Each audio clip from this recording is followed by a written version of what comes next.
Gracias a la vida que me ha dado tanto, me dio dos luceros que cuando los abro perfecto distingo lo negro del blanco y en el alto cielo su fondo es.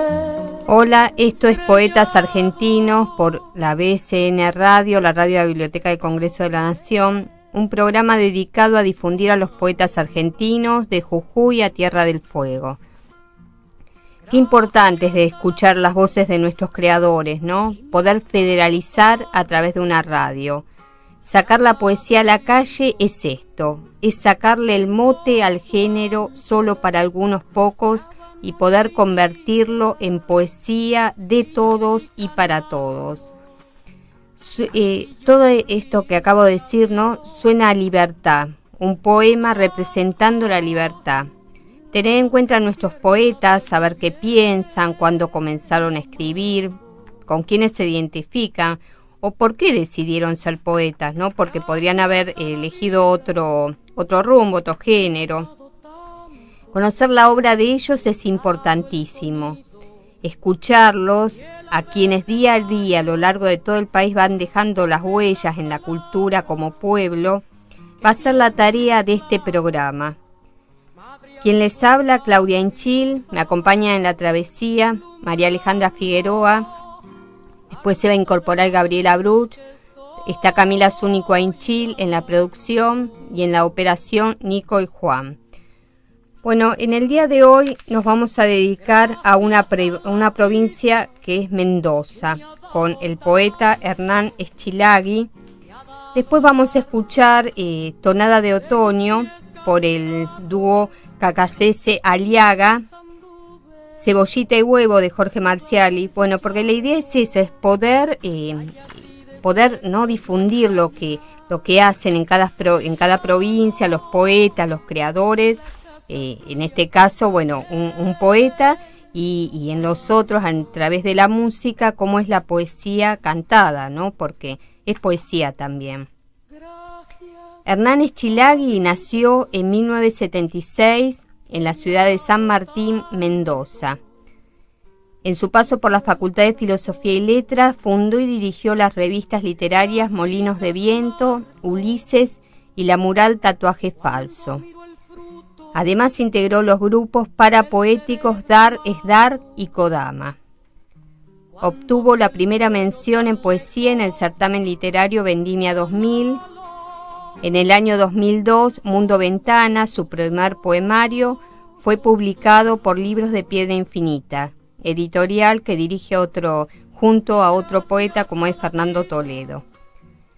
En el 2006, participó en la organización de ciclos de cine, recitales, todo lo que él moviliza, ¿no? Cultura allá en Mendoza. Actualmente ejerce la docencia en lengua y literatura, publica sus textos en el blog Ciudad Deseo y El Desaguadero y colabora con reseñas en el suplemento escenario del Diario 1 de Mendoza. A comienzos del 2008 apareció en la colección de poesía desierta Pájaros de Tierra. Fue galardonado con el primer premio en el certamen literario Vendimia de Poesía 2008, con el libro Primera Persona. Hola Hernán, Claudia Inchil te habla, ¿cómo estás? Hola, buenas tardes, ¿qué tal? Muchas gracias por llamarme, por darme este espacio, sobre todo este espacio federal donde la poesía es protagonista. Sí, bueno, es importantísimo poder difundir, ¿no? a todos los poetas que de Jujuy a Tierra del Fuego realmente están creando muchísimo y bueno, lo importante es así, que programa tras programa podamos entrevistar a un poeta, ¿no? Y que nos cuente bien, como es en este caso, ¿por qué poesía? Por ejemplo, te pregunto a vos, ¿por qué sos poeta? Y podemos decir porque me di cuenta desde un comienzo que había una manera de respirar, una manera de decir, que no era la de todos los días, pero sí era la que justificaba esos días. Entonces en esa cadencia, en esa manera de decir de la poesía, es donde encontré realmente lo que quería decir. Por ejemplo, cuando yo tenía 16 años, yo soy asmático, y estaba haciéndome nebulizaciones, estaba solo, y me sentí tan solo en un momento, pero no por una situación triste, porque realmente estaba muy bien con esa soledad, pero necesité expresarlo por primera vez y escribí algo parecido a un poema a los 16. Bien, entonces, de alguna manera, la tos y la poesía me han acompañado toda la vida. ¿Y solamente escribís poesía o también otro género? También sí, también escribo narrativa, escribo ensayos. Y He escrito una novela, tengo un par de libros de ensayos, así que más o menos podríamos decir que trato incursionaste de en varios abarcar. géneros. Sí. En ese sentido también lo hago siempre, pienso, pero que no se confunda con el tema del lenguaje, sino desde otro lado. Siempre lo hago desde la poesía, pero no porque escribo cuentos líricos o ensayos poéticos, sino que el modo de escribir, el modo de mirar, siempre trato que sea el del poeta. Y contame, está bueno esto que decís, ¿no? De escribir desde el poeta, ¿no? Y con respecto a los otros géneros, para vos, ¿en qué se diferencian? Y puntualmente en el caso, lo que pasa es que con el paso del tiempo, también se me terminan mezclando a mí el tema de la hibridez. Me parece que también es importante, y más en una época como la de hoy, donde por lo menos nos hemos aceptado impuros, híbridos, mixturados, y me parece que desde esa aceptación desde donde hay que escribir. No tiene que ser culposa, por ejemplo, si uno quiere convencerles de un poema, o quiere narrar a partir de un poema. Se puede hacer, pero siempre y cuando, ¿no es cierto?, se sepa de dónde se está haciendo. Cuando yo elijo las formas, o sea, cuando, por decirlo de alguna manera, es porque realmente quiero lograr, ¿no es cierto?, lo que la forma me permite, como en el caso de la prosa en ensayística o en el caso del verso en la poesía, pero en la musicalidad que puede permitir un poema, de acuerdo, tiene una potencia que a veces la trato de reemplazar con la argumentación en los ensayos o con una buena historia en un cuento. ¿Y para vos se escribe para el otro o para uno mismo? No, yo siempre, y creo que lo descubrí muy pronto, que escribir no era para mí, sino que era para los demás. Eso siempre lo tuve muy claro. Si fuera solamente para mí, realmente creo que lo hubiese dejado rápidamente, ¿no? Por eso te digo, Claudia, que no fue algo que por suerte me di cuenta rápido, cuando tenía 20 años, que empecé a publicar unas revistitas, que vos las nombraste ahí, las publicaba en la facultad, que era una especie de exhumación, ¿no?, de lo que escribíamos, que teníamos cada uno en sus cajones. En esa época no existían los archivos de computadora. Entonces, ahí me di cuenta que no podía ser de otro modo, que la escritura, si era para mí solo, no era lo que yo quería. Y me parece que por ese lado debe andar la cuestión, porque también habla de un compromiso, de una responsabilidad, de saber que lo que uno escribe tiene que provocar algo en el otro, sin ninguna intención, ¿no es cierto?, de soberbia, sino todo lo contrario.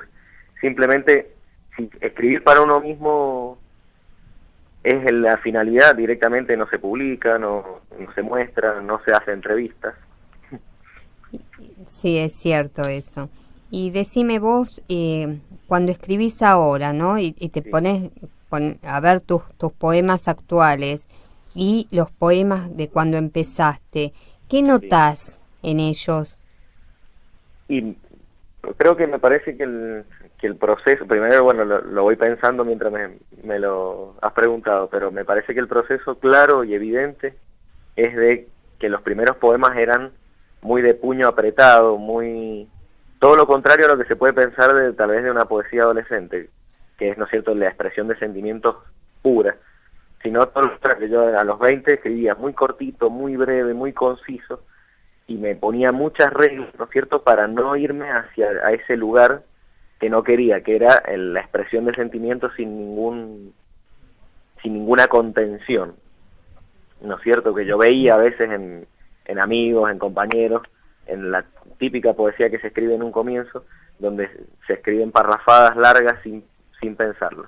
Yo escribía muy breve, muy corto, a veces demasiado, y esa poesía de puño apretado como que se fue soltando, se fue aflojando, fui incorporándole más recursos, pero todo, y me parece que el secreto a voces en la poesía es todo gracias al leer poesía, que por ahí es una de las cosas más difíciles de lograr en los poetas de la actualidad, es que lean poesía los mismos poetas. ¿Vos crees que no leen poesía? Yo creo que sí, me parece que también no falta curiosidad, falta que investiguen a los que están escribiendo hoy en día y que se vayan por un lado y no lean solamente un tipo de poesía, sino que lean todo lo posible, que lean a la generación del 40, que lean a los del 27, los españoles, que lean a los argentinos del 50, a los actuales, que lean a los clásicos. Leer todo eso es como que da una paleta, ¿no es cierto?, que después uno elige una beta, trata de ser, no digo original, pero sí tratar de tocar una cuerda por ahí de un modo distinto, pero simplemente se va a notar muy rápidamente si hay lecturas de esas desacuerdos. Eso es fundamental. Y en vos, contame acerca de esas lecturas, ¿qué es lo que te marcó? Y podríamos decir que en un principio, cuando empecé la facultad y cuando me empecé a encontrar con poetas que realmente me gustaban mucho, me marcó mucho Roberto Juarros, me marcó mucho Oliverio Girondo, y los nombro a los dos porque no se parecen en nada. Sí, tal cual. Sí, y Jorge Borges, la poesía de Borges también me marcó muchísimo, y también un poco la poesía que tiene que ver con el pensamiento, más que con la musicalidad, aunque sí tengo muy claro que estoy haciendo música con la poesía. Eso también me lo enseñó Girondo, y después Pizarnik, y después tantos poetas más, ¿no? Los poetas argentinos también realmente han sido mi gran influencia, como también los españoles y los latinoamericanos, pero sobre todo los poetas argentinos. Y sobre ahora, los poetas de ahora, Sí. ¿Quiénes te están marcando? ¿Vos notás que hay una diferencia entre esos poetas que me nombraste, como Borges, sí, Girondo, a sí, la poesía actual? No, la poesía actual que está escribiendo es increíble. Tenemos poetas como Santiago Silvestre, Salteño, ya que hablamos de extremos geográficos, pasando por en Córdoba, ¿no es cierto? Está Paula Nadón, está poetas como Leandro Calle en Córdoba, como también está Malatesta en Santa Fe, Roberto Malatesta, y me quedo corto con nombrar, por ejemplo, quiero nombrar también algunas mujeres como Juana Vignosi, como Mirta Rosenberg, como la misma, ahora se me fueron los nombres, pero tenemos, ¿no es cierto?, grandes poetas como Diana Velesi, ¿de acuerdo? Así que esas poetas realmente, hoy esos poetas, hoy en día están escribiendo la gran poesía argentina, que con el tiempo, te sigo nombrando, María Negroni, Alicia Genovese, por Claudia Massin del Chaco, por ejemplo, son grandes poetas, como también acá en Mendoza, usted lo nombraste recién a Fernando Toledo, ¿de acuerdo?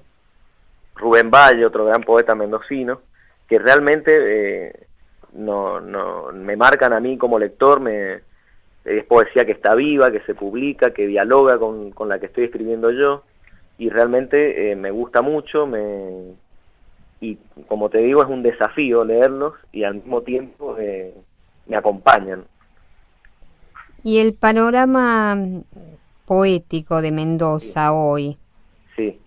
Contame más o menos cómo está, si hay mucho movimiento, si antes capaz había más, o contanos a la audiencia. Sí, tuve la suerte de escribir un ensayo que a partir de una invitación que me hicieron en el consulado de Brasilia, que hizo un encuentro de escritores brasilienses, o sea, de Brasilia, y mendocinos, y yo hablé de la poesía mendocina como una isla, pero en el sentido no de sentirse aislado, sino como una isla que surge y se vuelve a hundir con el tiempo, ¿no? Hay veces que tiene mucha actividad cultural, poética, contactos, se tienden puentes a Chile, a Buenos Aires, al resto del país, y otras veces se sume en la oscuridad, en el silencio, y me parece que hoy en día estamos viviendo una etapa de esplendor.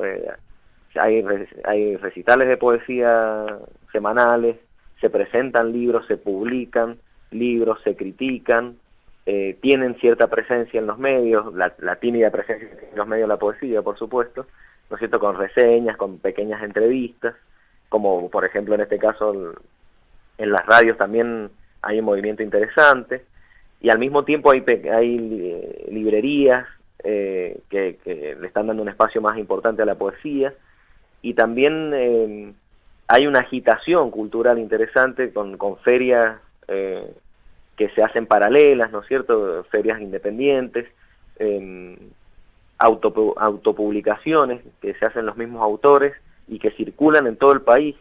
Es un movimiento que se está dando, yo creo que lo debes haber escuchado, seguro, Claudia, que en todo el país hay un movimiento bastante efervescente de la poesía. Sí. Yo entrevisto todas las semanas a un poeta de cada lugar y realmente estamos descubriendo eso, ¿no? La cantidad, claro, pero enorme de poetas que me surgen, me mandan listas así, realmente te pones a leer y es muchísimo el movimiento que hay. Pero volviendo al tema de Mendoza, vos me decís que bueno, ahora hay mucho movimiento, pero hablas de que se produce esa isla. ¿Y por qué crees que se produce esa isla?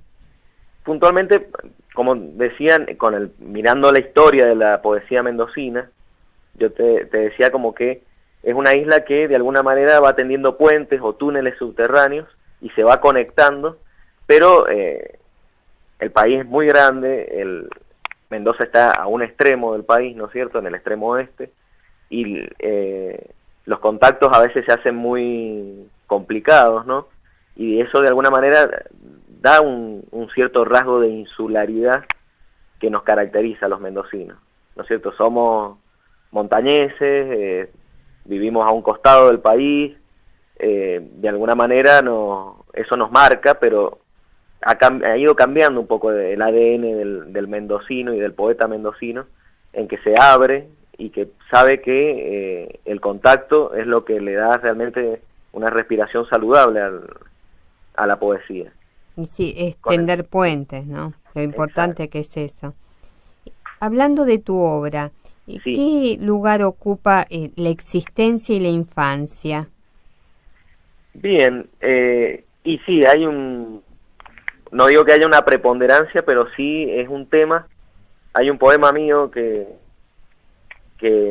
habla que de alguna manera la infancia es ese lugar o esa aldea a la que queremos siempre regresar, pero es imposible, ¿no es cierto? Y como que es la posibilidad que tenemos, ¿no es cierto?, con los poemas de reescribir esa infancia.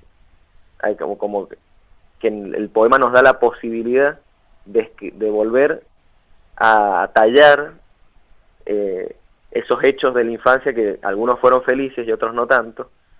Yo digo por ahí en algún escrito que aquel que ha tenido una infancia feliz no escribe poesía. Así que bueno, no sé vos qué dirás. Sí, puede ser. Mira, ahora vamos a escuchar el tema Tonada de Otoño y después seguimos charlando. Bien, el autor es Jorge Sosa, un poeta nacido en Santa Fe y mendocino. Muchas gracias.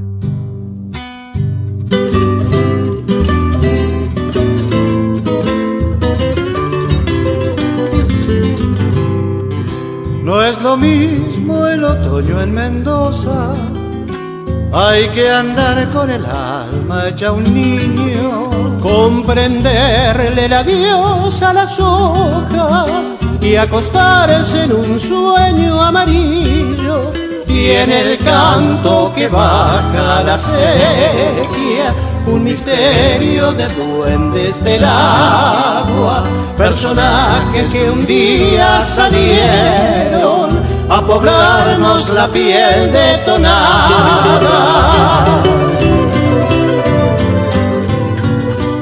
La brisa traviesa se ha puesto a juntar suspiros de nubes cansadas de andar. Esta lluvia que empieza en mis ojos no es más que un antojo de la soledad.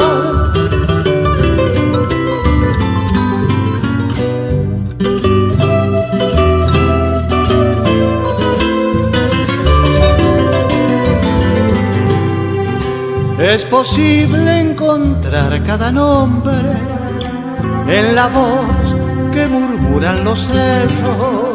El paisaje reclama por fuera nuestro tibio paisaje de adentro. Ser la tarde que vuelven gorriones a morirse de abrazo en el nido y tener un amigo al costado para hacer un silencio de amigos.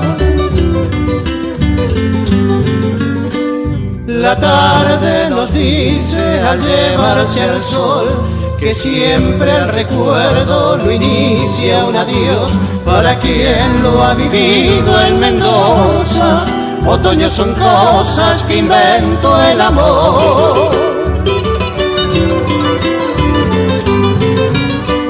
La brisa traviesa se ha puesto a juntar suspiros de nubes cansadas de andar. La brisa traviesa se ha puesto a juntar suspiros de nubes cansadas de andar. La brisa traviesa se ha puesto a juntar suspiros de nubes cansadas de andar.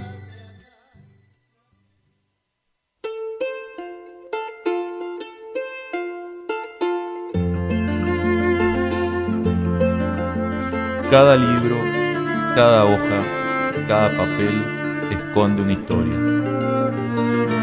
BCN Radio. Desde el Congreso de la Nación.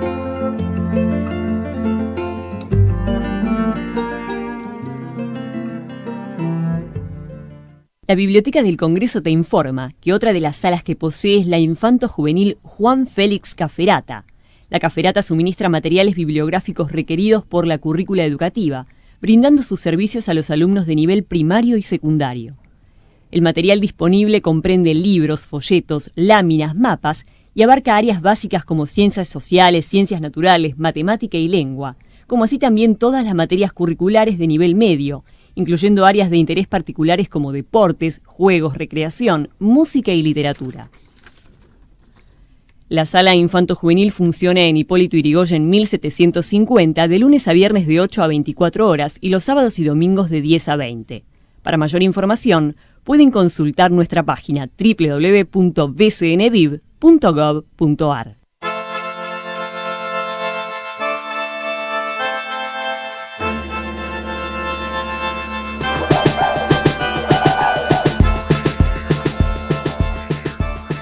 En www.bcnradio.com.ar, la radio de la Biblioteca del Congreso de la Nación, te esperamos con buena música y entrevistas, todos los martes a las 13:30 en Incluida en el Arte, con la conducción de Claudia Bordiñón, la participación como columnista de espectáculos de Guillermo Mele, idea y producción general, Mariela Albó. No hay nadie como tú, no hay nadie como tú, mi amor, no hay nadie como tú. En el mundo siempre se mueve la tierra, hay tanques de oxígeno, tanques de guerras, el sol y la luna. BCN Radio, una voz federal desde el Congreso de la Nación.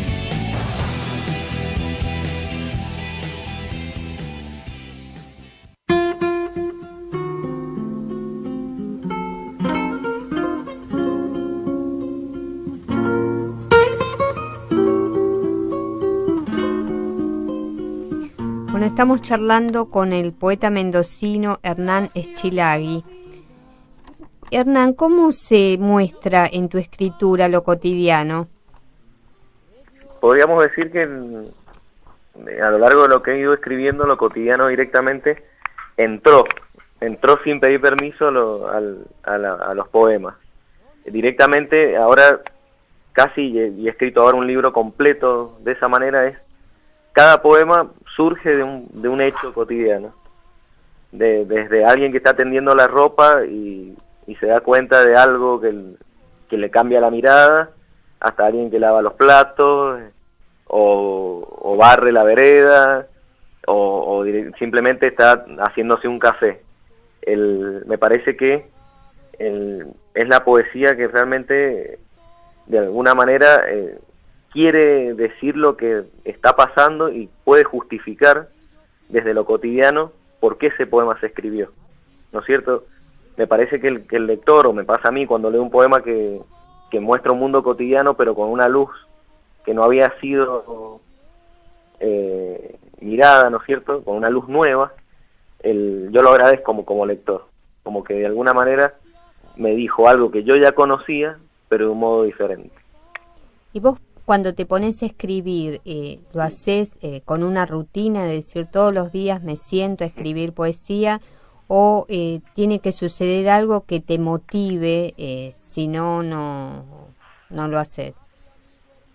No, me parece que eso de que la inspiración tiene que encontrarme trabajando es muy cierto. En realidad me impongo situaciones, me impongo que tengo que escribir, si bien necesito, ¿no?, ir con una idea. Me parece que más que una inspiración, yo lo que necesito es que la idea esté clara cuando quiero escribirla. Después por ahí necesito, ¿no es cierto?, esa pequeña chispa, esas pequeñas ganas, por decirlo de alguna manera, que me arranquen de lo cotidiano verdadero y me saquen, ¿no es cierto?, de esa situación que uno está, ¿no es cierto?, pensando que tiene que ir a pagar los impuestos, ir a buscar a los niños a la escuela, y sentarse un tiempo bastante largo y podríamos decir hasta largo, ¿no?, y escribir el poema. Jamás he escrito un poema de un tirón, nunca, y siempre vuelvo al poema y puedo estar un mes y medio a veces escribiendo 14, 15 versos. Es un trabajo casi podríamos decir parecido al del artesano, ¿no?, que tiene la idea, que sabe lo que tiene que hacer y que sabe que se puede tomar un tiempo que no tiene que ver con los tiempos industriales, pero ni mercantiles, pero que lo tiene que hacer y terminar y tiene que tener un acabado final. Y cuando te sentás a escribir, Sí. ¿te cuesta empezar? Y sí, seguro, porque como no le hago caso a la inspiración, generalmente le rehuyo. Cuando veo que me está saliendo algo fácil, directamente cierro el archivo y me pongo a hacer otra cosa. No, generalmente me cuesta mucho arrancar para escribir un poema. Tiene que andar por la cabeza un tiempo, tengo que tener, ¿no es cierto?, a veces que me suene el primer verso, que ande ahí, que se vaya construyendo, pero como en una especie de nebulosa, y que realmente que si uno escribiera los poemas directamente en la cabeza, después no los traspasaría al papel, quedarían ahí, serían perfectos. El tema es que cuando uno los escribe en el papel ya es otro lenguaje, otra manera, y bueno, eso hace que, como lo decíamos en un comienzo, también en el medio saber que eso también es para que lo lea otro, y ahí es donde está el verdadero desafío, ¿no? Es el lenguaje el que nos está desafiando. Y en ese lenguaje que te desafía, ¿no? Y con respecto a los otros géneros, ¿también te pasa lo mismo, que te cuesta comenzar? Seguro, sí. Por ejemplo, cuando escribo un ensayo, primero, bueno, tengo que tener la tesis muy clara, y a partir de la tesis empiezo a buscar distintos ejemplos, busco en libros, leo en internet, busco en libros de poemas, porque siempre la poesía es una de los modos de encontrar una fuente de verdad, por ejemplo, tengo un ensayo hablando de poesía, de tomar al poema como si fuese una última noticia.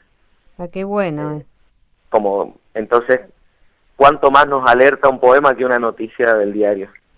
Cuando las noticias del diario generalmente lo único que buscan, o de la televisión o de la misma radio, es confundirnos, y llevarnos de las narices hacia un lado, querernos vender cosas que no queremos comprar o que no necesitamos. Entonces ahí escribí un ensayo que se llama La poesía como última noticia, y cómo de algún modo el poema nos alerta más que un comunicado, que una nota de prensa. Y sí, realmente es cierto eso. Y decime, estos que me estás diciendo, estos ensayos, Sí. y la gente, ¿dónde los puede ubicar por la web? Y, por ejemplo, los que son de poesía puntualmente, en la revista El Desaguadero, que no la hago junto con Fernando Toledo, con Cecilia Restifo, con Sergio Pereira, con Paula Seuferger, que son todos poetas de Mendoza, y con las colaboraciones de varios poetas de la Argentina. Y ahí, por ejemplo, este ensayo está ahí. Y después hay un blog personal que se llama Ciudad Deseo, así, pero sin doble D, ciudaddeseo.blogspot.com, y por ejemplo ahí directamente también está para descargar el libro mío de ensayos, y hay ensayos de la vida cotidiana, y los poemas nuevos que estoy escribiendo y los voy publicando ahí, la gente me los comenta. Mira qué bueno. Bastante de lo que me comenta la gente también. Mira, eso es muy interesante, aparte que la gente pueda tener acceso, ¿no?, a los textos, porque muchas veces pasa que que capaz por internet solo se ven algunos poemas así y no se puede llegar a gran parte de la obra del autor. También escribí algo sobre eso, sobre cómo de alguna manera somos éditos sin serlo, gracias a internet. ¿No es cierto? Como no tenemos por ejemplo, lo difícil que es editar un libro, pero de alguna manera internet ha venido a ser como una especie de parche o de una solución intermedia hasta que llegamos a la edición en papel, y así nos hacemos conocer. Por ejemplo, todos los datos que vos leíste de mí, los leíste gracias a internet. Sí, tal cual. O si alguien quiere en este momento leerme a mí o algún poeta mendocino o de otro lugar de la Argentina, lo busca sin ningún problema en internet, y eso realmente es una solución bastante efectiva para conocerse y para tender puentes de los que hablamos más temprano. Claro, es total eso, es cierto, porque uno se pone a googlear, ¿no? Y ahí empezás a leer y como también pasa, que el otro día me comentaba un poeta que también hay muchos poetas que se niegan a internet y a las redes sociales, y capaz vos te pones a buscar poemas. A mí me ha pasado de buscar poemas de la esposa de Edgar Morisoli, y que fue una gran poeta, que ya no está más, y en internet no encontré nada, y hablando con Edgar me decía que sí, que no hay publicado así en la red, que tienen que hacerlo, pero no. Y es una pena esa, porque vos pensás que uno no tiene acceso al texto. Claro. Y sí, porque con lo difícil que es conseguir un libro de poesía hoy en día, porque realmente uno va a las librerías y no están, no se distribuyen, las tiradas siempre son ineficientes o cortas o insuficientes, y generalmente ¿cómo puedo llegar yo desde Mendoza a un libro publicado en Chubut? Es muy difícil. Es muy difícil. Complicado.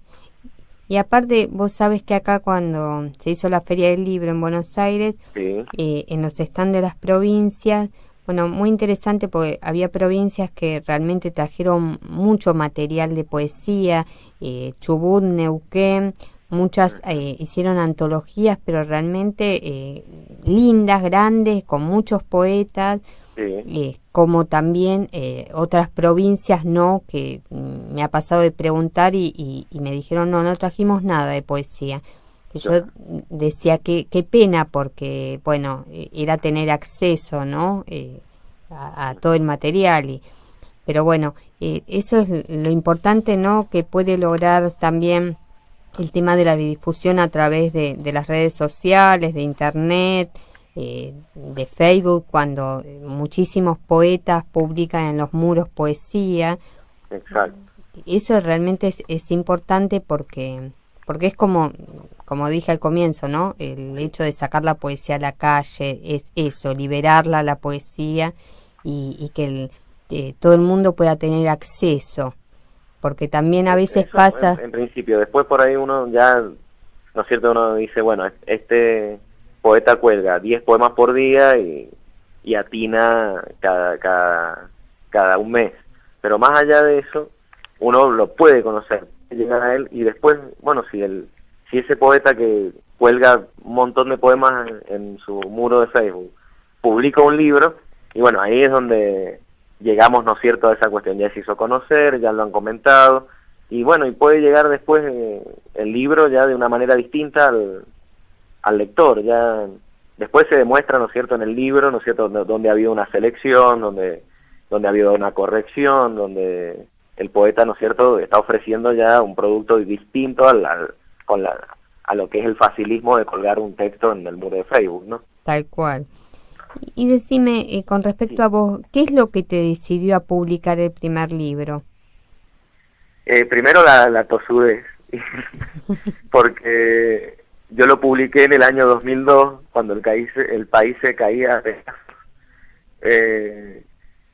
me acuerdo que había estado preguntando, yo tenía un libro, mi primer libro se llama Mundo Ventana, bien, yo tenía unos 23 años, 24 años, y cuando me fui a preguntar precios, había aumentado 7 veces más de lo que salía entre el 2001 y el 2002. Ah, terrible. Terrible.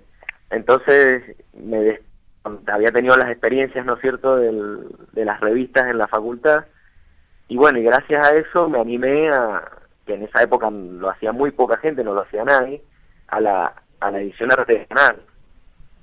Y entonces edité yo mismo artesanalmente con fotocopias, con duplicación, imprimiendo las tapas en impresora, armé el libro y lo publiqué, pero abrí el juego, ¿no? A ver, porque dije, así como estoy yo, en esta situación deben estar todos los poetas de Mendoza. Y abrí el juego y se prendieron un montón, y ahora hace ya más de 10 años que la editorial que monté junto con Fernando Toledo, que se llama Libros de Piedra Infinita, hemos editado casi 20 autores. Ah, mira qué bueno. ¿Solo de poesía? Poesía y esporádicamente alguna novela, algún libro de cuentos. También hacemos ediciones digitales, ¿no es cierto? Hacemos todo lo que tiene que ver el trabajo editorial, ¿no es cierto? De corregir, de escribir prólogos, de todo eso. Pero cuando nos da el presupuesto lo colgamos en PDF para compartir. Está bueno. Esperando que en algún momento se edite en papel, ¿no? Está muy bueno eso. Y decime, y en esta editorial, los poetas, ¿cómo se manejan ustedes? ¿Ellos tienen que pagar o ustedes lo publican? En realidad, bueno, como nació en la época de la crisis del 2001, 2002, nosotros lo que hacíamos era todo lo que era nuestro trabajo, ¿no es cierto?, artesanal, y nuestro trabajo editorial, que tiene un precio importante. Nosotros lo que hacíamos era tratar de eso, de abaratar lo máximo. Hacíamos libros de muy bajo costo, y el poeta casi pagaba la materia prima y lo que nos podía llegar a cobrar el imprentero para hacer los interiores y las tapas, porque bueno, después empezamos, ¿no es cierto?, a trabajar con unas imprentas. Pero todo lo que era el armado y el diseño gráfico y el trabajo editorial de corregir, que hay veces que hemos estado hasta 6 meses trabajando un libro, tratábamos de hacerlo a un costo ínfimo, casi decorativo, para que realmente le saliera barato el libro al poeta, y nosotros la ganancia era algo, primero, que la teníamos que dividir en 2, claro. Segundo, que era algo ínfimo, ¿no? Ni siquiera nos alcanzaba para llenar un carrito de supermercado. Así que en realidad es por una cuestión de darle un valor al trabajo y al mismo tiempo de dar un servicio a los poetas en su momento, de editarlos, de aconsejarlos editorialmente, de corregir los textos, de trabajar codo a codo con el poeta, ¿no es cierto?, de hablar del concepto de obra, que eso es lo que nosotros siempre trabajamos con los poetas. No es lo mismo juntar poemas que editar un libro. Contanos la diferencia. Y uno puede ir acumulando cada tanto un poema en un archivo, y no es ponerle el nombre y poner el poema más lindo al principio y el más feo en el medio y el más lindo al final. Eso no es hacer un libro de poesía. El libro de poesía es una obra, tiene que haber un concepto, se puede trabajar con capítulos, hay que ver, y después está el famoso cariño que le puede tener uno a un poema. Y bueno, y si viene una y te dice, no, ese poema no va, pero es que se lo escribí a mi tía, bueno, regaláselo a la tía, pero el tío no puede ir. Y bueno, esa visión que también me ha pasado a mí, cuando he tenido que yo editar mis libros, he recibido ese tipo de críticas, ¿no? Es muy útil porque estamos en favor de un libro que va a ser leído por gente que uno conoce y no por la tía, la madre o los amigos, ¿no? Claro, sí, no, es importantísimo eso. ¿Y ¿Y cómo hacen con el tema de la distribución? Bueno, esa sería la pata con la que venimos rengueando hace años. Es imposible, es muy difícil. Primero porque las tiradas son cortas, está superado los 200 ejemplares, y se vuelve muy difícil distribuirlos. Lo que hacíamos nosotros puntualmente es que si bien cobrábamos, por una cuestión porque no podemos perder plata ni en ese momento ni ahora, nosotros le dábamos el 90% de la edición al poeta para que él recuperara un poco el dinero, ¿no? Claro. Pero al mismo tiempo nos asegurábamos una partecita para, bueno, la difusión, los medios, y le aconsejábamos a los poetas que los repartieran en las librerías. Pero sabemos bien que las librerías realmente no son un aliado del escritor y mucho menos del poeta que se edita, porque hay veces que, primero que no se exhiben, se esconden, después no liquidan las ganancias casi nunca, y encima es bastante extorsivo la comisión que piden. Hay veces que piden hasta el 40%. Sí, no, es terrible. Entonces, eso. Sobre el precio que uno quiere cobrarlo, por dar un ejemplo, si uno quiere cobrar el libro a 40 pesos, tenés que terminar cobrándolo a 70 porque la librería se quiere dejar casi toda la ganancia. Entonces a veces es mejor, más fácil venderlo mano a mano en una presentación, y siempre nosotros nuestro compromiso era difundirlo lo que más se pudiese, llevarlo a la cuestión crítica también, ¿no es cierto? Tratar de que el libro sea reseñado críticamente, que eso es muy importante también para la poesía, ¿no? Que tenga una lectura inteligente también, que lo avale, ¿no es cierto? En las revistas de poesía, en los blogs, y al mismo tiempo hacer la difusión en recitales y presentaciones de libros. Eso también en eso de alguna manera hemos tratado de reponer esa falta que tenemos, que es la distribución tradicional, que todo el libro se conozca, esté en los rincones más ocultos del país. Muy difícil. Es muy difícil, sí, y pasa en todas partes eso. Sí. Hernán, mira, ahora vamos a escuchar el tema Cebollita y Huevo de Jorge Marciali y después seguimos charlando. Bueno, muchas gracias.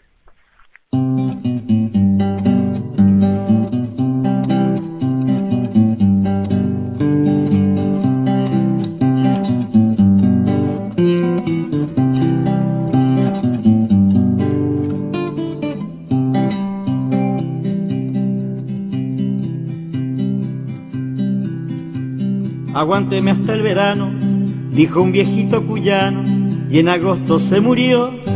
Nosotros estamos vivos después de haber compartido el olvido y la traición. Permiso, dijo un petizo, cuidado los olvidadizos, no se vayan a olvidar que una cosa es ser humano y otra es ser marrano para no recordar. Vamos a empezar de nuevo, cebollita y huevo, pan y libertad. Que paguen los que han robado y los humillados que no paguen más. Polka.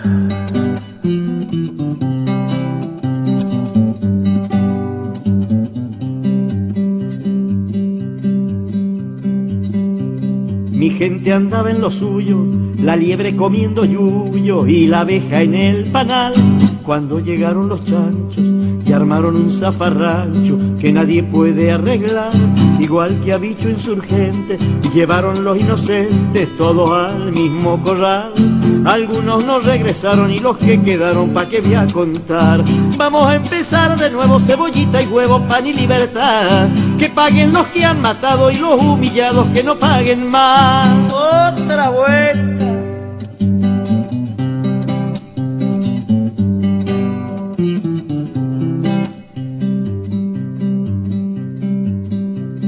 A ver, señora vecina, si se mete en la cocina y prepara con amor un guisito de esperanza para calmarle la panza al que siempre trabajó. Tenga los ojos alerta, bien cerquita de la puerta, no se vayan a colar los que se comieron todo con las manos sucias de la indignidad. Vamos a empezar de nuevo, cebollita y huevo, pan y libertad. Que paguen los que han robado y los humillados que no paguen más. Vamos a empezar de nuevo, cebollita y huevo, pan y libertad. Que paguen los que han matado y los humillados que no paguen más. Y los mutilados que no paguen más. Y los olvidados que no paguen más. Y los jubilados que no paguen más. Pues che. Al despertar, Gregorio Samsa sufrió una metamorfosis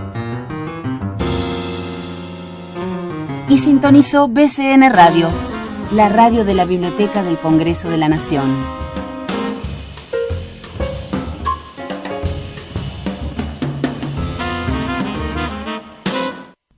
La Biblioteca del Congreso cuenta con una sala de microfilms que puede ser consultada por los lectores en el Departamento de Atención al Usuario y por los legisladores según requerimiento previo. Nuestro catálogo de documentación microfilmada es muy amplio y abarca periódicos del siglo XIX como La Gaceta de Buenos Aires, El Mosquito, Caras y Caretas, La Nación, entre otros. Actualmente, este servicio cuenta con máquinas lectoimpresoras a través de las que no solo se pueden realizar las consultas, sino también obtener la información correspondiente. La sala de microfilms está ubicada en Hipólito Yrigoyen 1750 y está abierta de lunes a viernes de 7 a 17:30 horas.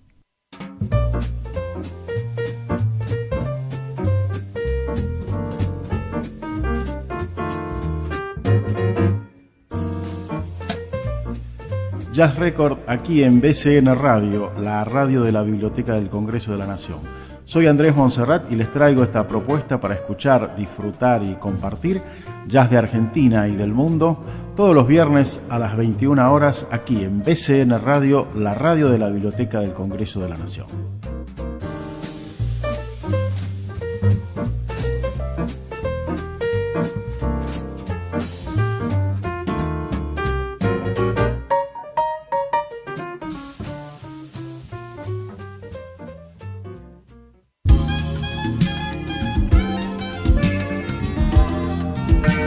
Radio.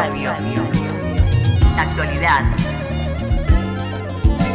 Información. Actividad legislativa. Música.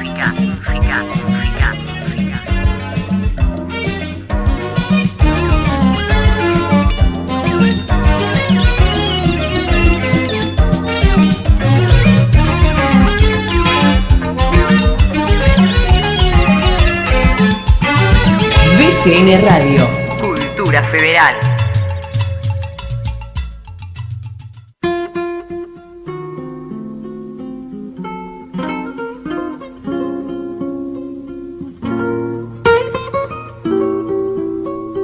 Estamos hablando con Hernán Eschilagui, es un poeta mendocino. Hernán, ¿tenés algún poema tuyo que nos puedas leer? Justo acá por casualidad. Justamente tengo un poema que elegí para leerles, sobre todo a los oyentes, que hablando de que los poemas parten de una situación cotidiana, este se llama El oyente espera. ¿Lo leo? Sí, te escuchamos. El oyente espera. Suena en medio de la cocina una radio. Bate el parche del corazón de la noche, una música atrapasueños sin dueño, pero con inquilinos que no echan llave, a sus puertas. Late una frecuencia sin modulaciones, en la amplitud de la mesada, con restos fósiles de aves corraleras, con la sal gruesa de un mar prehistórico, y el que escucha ausculta cada golpe sonoro, roza el pecho de cada palabra con el frío estetoscopio de esta mano sin compañía. De pronto, apaga todas las luces para que las voces crucen el oscuro éter sin tropiezos, porque él, en medio de la cocina, siente una hornalla abierta que amenazante espera esa chispa que encienda su corona de gas a cambio de no envenenar el aire. Muy bueno, te felicito, Hernán. Me gustó mucho. Muchas gracias. Sigamos un ratito más hablando de todo lo que es literatura, ¿no? Para vos, ¿cuál es el rol del poeta en la sociedad actual? Soy siempre de la idea, primero, de que todos somos ciudadanos, más allá de lo que nos guste o nos dediquemos por necesidad económica o de acuerdo a lo que hayamos estudiado. Me parece que el poeta no tiene la obligación de ser otra cosa más que no sea un ciudadano. Y bueno, y como ciudadano, ¿no es cierto?, tenemos que estar atentos, como decía más temprano, ¿no? De alguna manera comprometerse con lo que creo que es justo, y al mismo tiempo el poeta, de alguna manera, me parece que el compromiso mayor que tiene, más allá de los que tiene ya como ciudadano, que eso no nos puede quitar de encima, como que tiene sus derechos, tiene sus obligaciones, pues el poeta tiene un gran compromiso con el lenguaje, con defenderlo, con de alguna manera un defensor de esas palabras, ¿no es cierto?, que dicen algo más de lo que está allí, y que yo pienso que la poesía de alguna manera le permite, ¿no es cierto?, oxigenar el lenguaje de todos los días, nos hace respirar de otro modo. Entonces me parece que si tenemos un compromiso como poetas ante eso, estamos ayudando a respirar de otro modo y a hacer circular la sangre de una manera distinta al que nos lee. ¿Y vos crees que la poesía tiene que salir a la calle?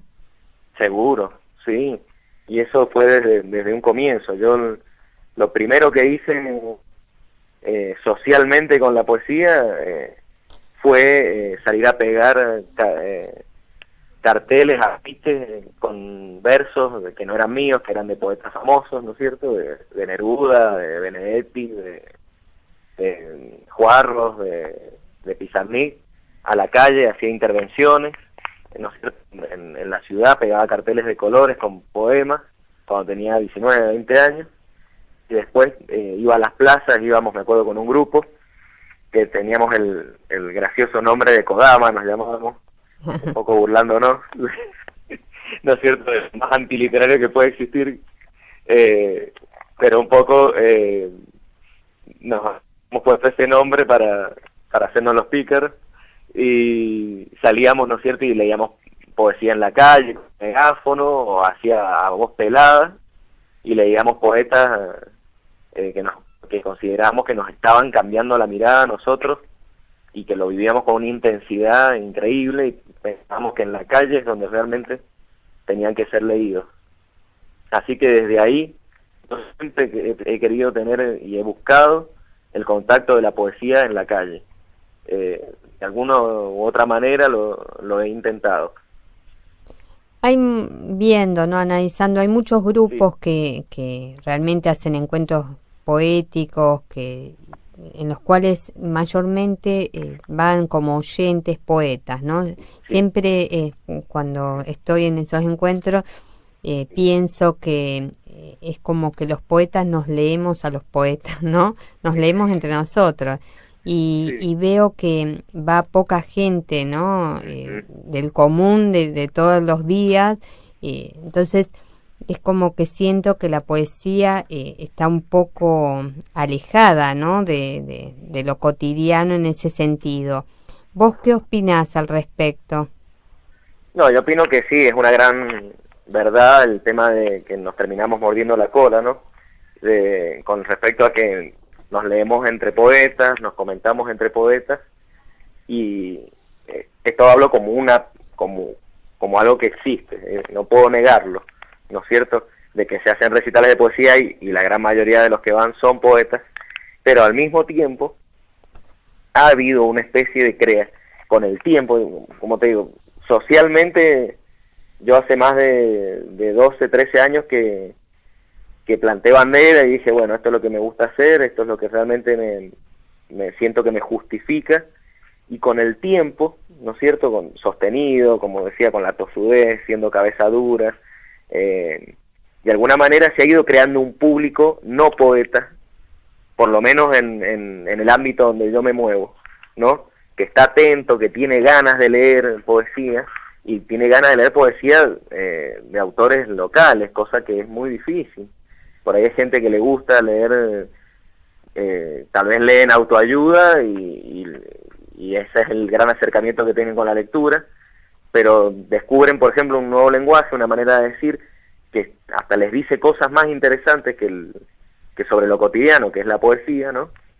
Y se descubren, ¿no es cierto?, un modo de decir distinto, y sobre todo desde la oralidad, que es muy importante, porque generalmente nosotros con el grupo El Desaguadero venimos haciendo performance en bares, en la calle, en las ferias, ¿no es cierto?, y buscamos, ¿no es cierto?, que la poesía llegue primero desde la oralidad para que después, ¿no es cierto?, el lector se encuentre con los poemas escritos, publicados en nuestros libros o en nuestras páginas en internet. Recién hablaste de los libros de autoayuda.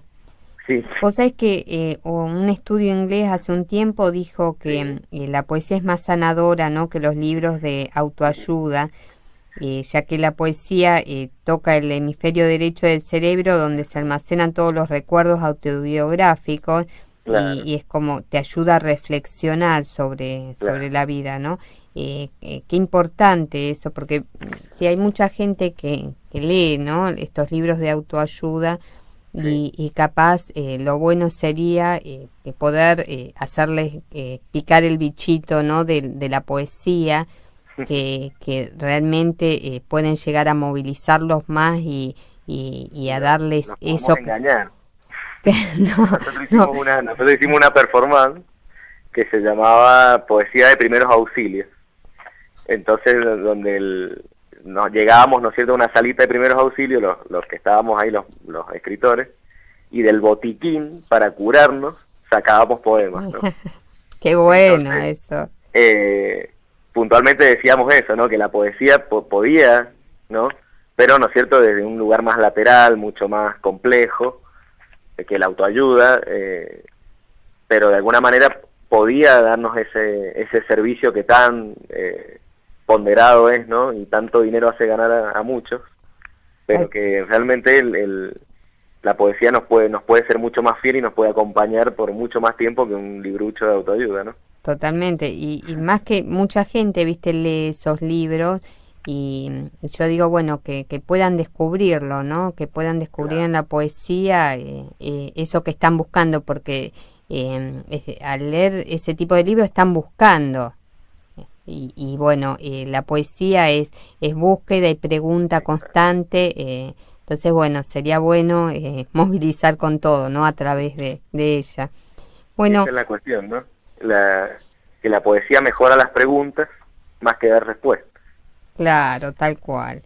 ¿Y vos qué consejo le darías a aquel que recién está empezando a escribir poesía? Y un poco a lo largo de toda la entrevista he ido diciendo algunas cosas, ¿no? El tema de no conformarse con la facilidad de escribir, primero, ese es fundamental. Es decir, yo tengo facilidad, ¿bien? Ir en contra de esa habilidad, directamente no hacerle caso a eso, ¿de acuerdo?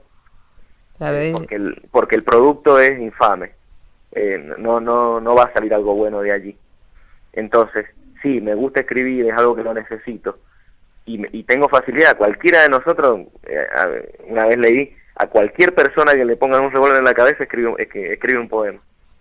Claro, No haya escrito nunca un poema en su vida, si le ponen un revólver en la cabeza, escribe un poema.